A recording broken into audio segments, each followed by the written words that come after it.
জয় রাধে, জয় শ্রীকৃষ্ণ, জয় মা কালী। নমস্কার বন্ধুরা, অ্যাস্ট্রোকথা চ্যানেলে আমি অ্যাস্ট্রোলজার বিদ্যাংশী শাস্ত্রী বীণা আপনাদের সকলকে সুস্বাগতম, ওয়েলকাম এবং অভিনন্দন জানাচ্ছি। আশা করি সবাই ভালো আছেন। দেখুন বন্ধুরা, ভাগ্যের ওঠানামা, হাসি কান্না, সুখ দুঃখ প্রত্যেকটা রাশির মানুষের মধ্যেই থাকবে। প্রত্যেক মানুষের জীবনেই এটা থাকে, সংসারেও থাকে। কিন্তু কারো জীবনের সময়টা হবে মসৃণ, কারো বা সময়টা হবে চড়াই উতরাই। এরকমই হয় প্রত্যেক মানুষের জীবনে, কারণ পৃথিবীটা ঘুরছে, আমাদের রাশিরও পরিবর্তন হচ্ছে প্রতি মুহূর্তে। তো এগুলো কিন্তু হয়, তার জন্য ভেঙে পড়লে চলবে না। সাধারণভাবে সাধারণ মানুষও কিন্তু বলে বন্ধুরা, ভাগ্যের উপরে কেউ যেতে পারে না, আর সেই ভাগ্যকে নিয়ন্ত্রণ করে কিন্তু সময়। তাই সময়ের উপর মিথুন রাশির বন্ধুদের খুব যত্নবান হতে হবে। তার মানে সময়কে অবহেলা করলে চলবে না। সময়ের কাজ সময়ে করতে হবে, সময়ের পরিশ্রম সময়ে করতে হবে। সময়কে বুঝলে সঠিক সময়ে সঠিক কাজটি করতে পারলেই মিথুন রাশির বন্ধুদের এবছরের ভাগ্য ভালো যাবে এবং ভাগ্যটা মসৃণ হতে পারে। 2025 সালের মে মাস থেকে মিথুন রাশির ঘরে বৃহস্পতি গ্রহ প্রবেশ করবে। এই সময়টা থেকে এই রাশির মানুষের ভাগ্য উন্নতির পরিবর্তন ঘটবে। বিশেষ করে চাকরি, ব্যবসা, পড়াশুনো সবটাতেই উন্নতির যোগ দেখা যায়। তবে খারাপ ভালো মিশিয়ে কিন্তু বন্ধুরা আপনাদের এই বছরের দিনগুলো কাটবে। কিছুটা সময় একটু বেশি খারাপ, তার জন্য ভেঙে পড়বেন না। নিজেকে ঠিক রাখতে হবে, মনোবল রাখতে হবে এবং পরিশ্রম করতে হবে, ঈশ্বরকে ভরসা করতে হবে। শরীর খারাপ, রোগ শোক এই সমস্ত কিছু কিন্তু আপনাদের এবছর বেশি ভোগাতে পারে। তাই ডাক্তারের পরামর্শে থাকবেন রোগ হলে, এবং অল্পতে কিন্তু বাড়াবাড়ি হতে পারে, সেদিকে খেয়াল রাখবেন। আপনারা অবহেলা নিজেকে করবেন না, প্রয়োজনে একটু ওষুধ খাবেন, কিন্তু আপনারা এবছর অবশ্যই থাকবেন একটু সাবধানে। সহজে কাউকে বিশ্বাস করবেন না বিজনেসের ক্ষেত্রে বা জীবনের যে কোনো ডিসিশনের ক্ষেত্রে। মিথুন রাশির জাতক বা জাতিকারা একটু গণেশ ভগবানের সাধনা অবশ্যই করবেন। পূজা পাঠ করতে পারলেই ভালো। বৃহস্পতিবার পালবেন, লক্ষ্মী দেবীর পূজা করবেন, মহালক্ষ্মী মন্ত্র জপ করবেন। বন্ধুরা, মিথুন রাশির সম্পর্কে আরও বিস্তারিত বলার আগে বলবো, আপনারা যারা আমার ভিডিও দেখছেন, আমার অ্যাস্ট্রোকথা চ্যানেলটি ভিজিট করছেন, তারা অবশ্যই অ্যাস্ট্রোকথা ইউটিউব চ্যানেল ও অ্যাস্ট্রোকথা ফেসবুক পেজ সাবস্ক্রাইব করে নেবেন। তাহলে আমি যখন নতুন কিছু ছাড়বো ভিডিও, তখন প্রথমেই আপনাদের কাছে তা পৌঁছে যাবে। এবং প্রত্যেকেই পুরো ভিডিওটা দেখবেন, কিন্তু সেজন্য অনুরোধ করছি, না হলে সব কথা বুঝতে পারবেন না। আর ভিডিওতে একটা লাইক করে শেয়ার করে দেবেন। আপনারা যদি শেয়ার করেন, তাহলে আপনাদের একটা শেয়ার আমাকে অনেকেরই মাঝে পৌঁছে দিতে পারবে, এবং তাতে আপনাদেরও ভালো হবে এবং যাদের কাছে পৌঁছাবে তাদেরও ভালো হবে। দেখা যাচ্ছে আপনাদের হয়তো এই ভিডিওটার প্রয়োজন নেই, কিন্তু যাকে আপনি শেয়ার করবেন তার কিন্তু বিশেষ করে এই ভিডিওটার প্রয়োজন আছে। তাই অবশ্যই শেয়ার করতে ভুলবেন না।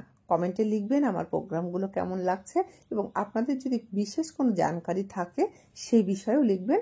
আমি সময় মতো আপনাদের উত্তর দিয়ে দেবো। বন্ধুরা, আপনারা যারা আমাকে প্রথম দেখছেন ফেসবুক বা ইউটিউবে, তাদেরকে বলবো ঈশ্বর আপনাদের মঙ্গল করবেন, ভালো সঙ্গ দেওয়ার জন্য। আপনাদের জন্যও রইল আমার অসংখ্য অসংখ্য ধন্যবাদ।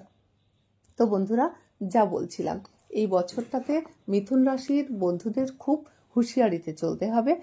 আয়ের থেকে ব্যয় কিন্তু বেশি হবে, পরিশ্রমী হতে হবে, মিথ্যে বলা একদমই চলবে না। নিজের স্ত্রী বা স্ত্রী জাতিকে সম্মান করা শিখতে হবে। ব্যবসার ক্ষেত্রে সময়টা বেশিরভাগই ভালো, তবে মেডিসিন এবং লোকজনের সাথে যে কোনো কানেকটিভ ব্যবসায় উন্নতি হতে পারে। অন্যের সঙ্গে কথা বলতে গেলে নিজের বুদ্ধি খাটিয়ে কথাবার্তা বলবেন। হিংসাত্মক মনোভাব এবছর আপনারা কেউ রাখবেন না। স্বামী স্ত্রীর ঝগড়া হতে পারে প্রচুর পরিমাণে। অবশ্যই সব রাশির মানুষের মধ্যেই ঝগড়া কখনো না কখনো হাজব্যান্ড ওয়াইফের মধ্যে হয়ই, এটা নতুন কিছু নয়। তবু কারোর যদি বেশি হয় সেটা একটু ভাববার। তাই একদমই কারোর মধ্যে ঝগড়া হবে না সে কথা আমি বলতে পারবো না। যাদের একটু বেশি হবে তারা একটু সাবধান থাকবেন। আপনারা চিন্তা করবেন না, বাক সংযম করলে ঝগড়া নাও হতে পারে। সহ্য শক্তি একটু বাড়িয়ে নেবেন, একটু বিবেচনা করে কথা বলবেন, প্রয়োজনে মুখ বন্ধ রাখবেন। চিন্তা একটাই, নিজের গুরুগিরি করতে গিয়ে অন্যকে অসম্মান না করে বসা। কারণ যেহেতু গুরু বৃহস্পতি আপনার রাশিতে প্রবেশ করবে, তাই যেমন সবকিছু ভালো হবে, গুরুর যে গুরুর আশীর্বাদ থাকলে যেমন আমাদের প্রত্যেকটা মানুষের জীবন বদলে দেয়, তেমন গুরুর প্রভাবে আপনাদের জীবন যেমন বদলাবে, তেমন আপনাদের মধ্যেও গুরুগিরির ব্যাপারটা দেখা যেতে পারে। তাই সেদিকে হুঁশিয়ারি থাকবেন। সব জানেন এরকম মনোভাব রাখবেন না, সবাইকে বলবেন না যে মানে সব কথার মধ্যে সবার যে সব জানতা এরকম ভাবটা দেখাবেন না। গুরুর আশীর্বাদে আপনার ব্যবসা, উন্নতি, পড়াশুনো, চাকরি বাকরি, সম্পর্ক সবকিছুই ভালো যাবে, কিন্তু নিজেদের কিছুটা ম্যানেজ করতে হবে। এবছরটা বিদ্যার্থীরা অবশ্যই গণেশ ভগবানকে পুজো করবেন যারা মিথুন রাশির তারা, তাহলে বা গণেশ ভগবানের মন্ত্র জপ করতে পারেন, তাহলে আপনাদের সমস্যা কেটে যাবে। এই মিথুন রাশির প্রত্যেক বন্ধুর প্রতিদিন কৃষ্ণায় বাসুদেবায় গোবিন্দায় নমঃ মন্ত্রটি জপ করলে ভালো হয়। গোমাতাকে সেবা দেবেন। বন্ধুরা, গোমাতাকে আমরা সহজে কেউ দেখি না, কারণ আমি একটা শর্ট ভিডিও ছেড়েছি গোমাতা সম্পর্কে, তো সেখানে কেউই মানে দেখেইনি, কোনো ভিউজই নেই দেখতে পাচ্ছি। কারণ আমরা ঈশ্বরকে ভালোবাসি, ঈশ্বরের পুজো করি। যে কোনো অন্য ভয়মূলক বা ধ্বংসাত্মমূলক বা যে কোনো ফালতু ভিডিও আমরা খুব দেখি, কিন্তু দেখুন মানে ঠাকুর দেবতা, পুজো পাঠ, ঈশ্বর এবং এই যে গোমাতা, তাকে কেউ দেখলেন না। যদিও হিন্দু সনাতন ধর্মে গোমাতা আমাদের একটা বিশেষ দেবতা স্বরূপ, মাতৃজ্ঞানে পুজো করি। ৩৩ কোটি দেবতাই ধর্মশাস্ত্র বলছেন গোমাতার সঙ্গে থাকে, এবং বিশেষ করে শেষমেশে লক্ষ্মী দেবীও গোমাতার গোবরে অবস্থান নিয়েছিলেন। তো যাই হোক, আপনাদের ইচ্ছা আপনারা কোনটা দেখবেন কি দেখবেন না।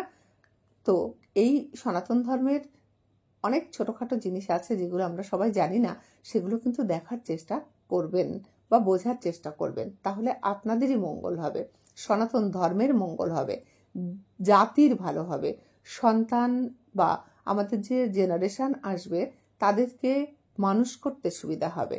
আমাদের এটাই হলো আমাদের ধর্ম। আমরা ধর্ম সম্পর্কে জানি, মানে গোমাতা বা পশু পাখি কখন কোনটাকে সেবা করতে হয়, কে কতটা আমাদের সঙ্গে ওতপ্রোতভাবে জড়িত, সেগুলো কিন্তু জানাটা আমাদের খুব দরকার। বন্ধুরা, জীবনের প্রতিটি সময় আপনারা আপনাদের ইষ্টদেব এবং মাতা পিতা স্মরণ করে চলবেন। প্রত্যেক রাশিরই উচিত মাতা পিতাকে সম্মান করা এবং তার ইষ্টদেবকে দেখা। আর এবছরে আপনারা বিশেষ করে করবেন, কারণ মাতা পিতার জন্যই আমরা পৃথিবীতে আসি এবং ইষ্টদেবের আরাধনায় সমস্ত জীবনের বাধা বিপত্তি কাটিয়ে উঠতে পারি। এছাড়া সঠিক জানার জন্য আপনাদের রাশি সম্পর্কে পার্সোনাল জন্মপত্রিকা অবশ্যই দরকার, অর্থাৎ পার্সোনাল জোডিয়াক বিচার করানোটা অবশ্যই দরকার। আর যারা তন্ত্র বা জ্যোতিষ বিষয়ে আমাকে দেখাতে চান তারা অবশ্যই কন্ট্যাক্ট নাম্বারে যোগাযোগ করবেন। দুর্গার স্বরনাম, যেমন দুর্গা ঠাকুরের স্বর্ণাপন্ন হতে পারেন, আর আপনার পছন্দের মতো যে কোনো ইষ্ট দেবতাকে আপনি পুজো পাঠ করতে পারেন। আর বন্ধুরা, দৈবিক তন্ত্রের জন্য ফলো করুন আমাকে ইউটিউব ও ফেসবুক পেজ অ্যাস্ট্রোকথাতে। আশা করি আমার প্রোগ্রাম আপনাদের ভালো লাগবে এবং আপনাদের জীবনের অনেক কাজে আমি আসতে পারবো। বন্ধুরা, যে কোনো অ্যাস্ট্রোলজাররা কিন্তু শুধুমাত্র গাইড করতে পারে, পথ দেখাতে পারে, সে পথে হাঁটা বা না হাঁটা সম্পূর্ণ আপনাদের ব্যাপার। যাই হোক, আজকে এখানেই বিদায় নিতে হবে। ভিডিওটা ভালো লাগলে সবাই আমার পাশে থাকুন, আমাকে প্রচুর ভালোবাসা দিন, কারণ আপনাদের ভালোবাসা আমার খুব প্রয়োজন এবং পৃথিবীর সবার কাছে যাতে আমি পৌঁছে যেতে পারি সেই সাহায্য করুন, এটা আমার অনুরোধ। সবাই ভালো থাকুন, সাবধানে থাকুন। আর হ্যাঁ বন্ধুরা, কারো কথা কিন্তু এবছর আপনারা কারো কাছে লাগানো খসানো করবেন না। যাকে এক কথাই বলে দুমুখ সাপ। রাগ করবেন না, মানে আপনাদের রাশি অনুযায়ী আমি কথাটা বললাম, তাহলে তার পরিণাম কিন্তু আপনাদেরই ভালো হবে না, আপনাদের ভুগতে হবে। তাই একদমই সেটা করবেন না। তাহলে আজকের মতো এখানেই বিদায় নিই। সমস্ত রাশির সম্পর্কে ছোট্ট ছোট্ট করে শর্টে ভিডিও আমি ছাড়বো, আরও সেখানে বিশেষ কথাগুলোই আমি মেনশন করব। আপনারা দেখতে থাকুন, মানে আমার সঙ্গে থাকুন, তাহলেই বুঝতে পারবেন। সবাই ভালো থাকুন বন্ধুরা, সাবধানে থাকুন, সুস্থ থাকুন। আজকের মতো বিদায় নিচ্ছি, নেক্সট পর্বে আবার দেখা হবে। ততক্ষণে অল দ্য বেস্ট।